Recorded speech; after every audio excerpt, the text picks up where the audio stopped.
Hey, Gyeongju is the city where Korean kings ruled for 1,000 years, and most travelers outside Korea haven't even heard of it. It's small enough to cover in a weekend, but the heritage is dense enough that showing up with vague plans means you'll burn your best hours on the wrong things. I mapped out the full 2-day route in a template, so if you want it, the link's in the description. Spring and fall are the sweet spots, cherry blossoms or red foliage, but even winter here gives you empty temple grounds and sharp, cold air. Day 1 climbs a mountain to Korea's most important Buddhist temple, then drops into a city park where kings are buried under grassy hills. Bulguksa is the Buddhist temple, the one on Korea's 10 won coin, the one every guidebook puts on its cover. The stone pagodas and terraces are genuine 8th century Silla work, the wooden halls burned in the 1590s, and what you see now is a 1970s reconstruction. That Daebotap pagoda is 10.4 meters of surviving granite, and the 34-step Bridge of Enlightenment is now roped off because too many pilgrims wore down the lotus carvings with their feet. Get here by 8:30 because the light hits the stone terraces beautifully, and the tour buses from Seoul roll in after 10.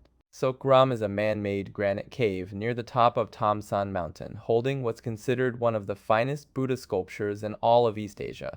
The 3.5-meter Buddha was carved without mortar, held together by stone rivets.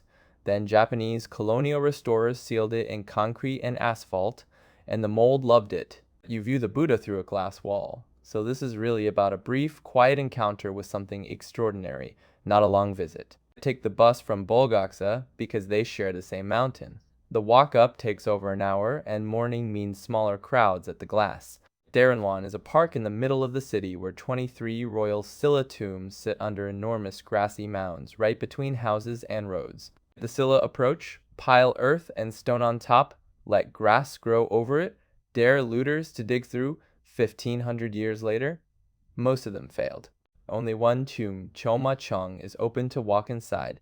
It yielded a gold crown and a horse saddle painted with a flying horse when they excavated in 1973. This is an easy afternoon stop because the park is spacious and calm. The late shadows across the mounds are beautiful, and you just show up and walk in. Day 2 starts with the real gold crowns and a 19-ton bronze bell, shifts to Hanok cafe hopping, and ends at a lantern-lit bridge over the river.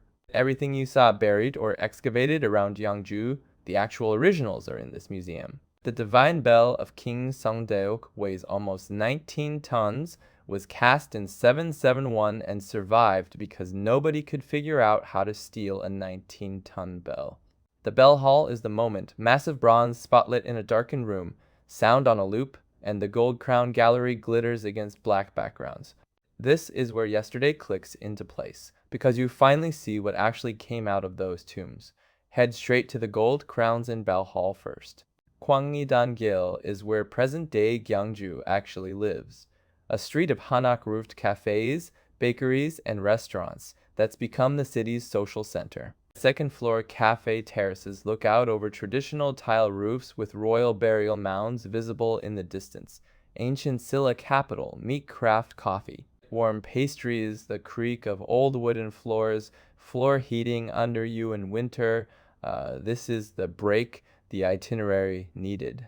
Come for lunch after the museum because the popular bakeries start queuing by noon on weekends, and the food here is genuinely good, not just atmospheric. Woljeonggyo is a massive wooden bridge, first built in 760 AD, completely reconstructed and reopened in 2018, and at night it becomes one of the most photographed scenes in Korea. At dusk, the lanterns switch on and the bridge's reflection in the Namcheon River creates a near-perfect mirror.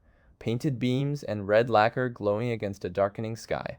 The original burned down sometime in the Joseon era, and the modern reconstruction took a decade. Turns out rebuilding a 1,200-year-old wooden bridge is roughly as hard as building one from scratch.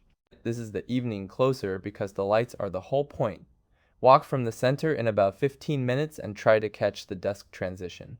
Gyeongju is what happens when a 1,000-year kingdom leaves its temples, tombs, and gold crowns lying around a small city, and then the city builds excellent cafes next to them.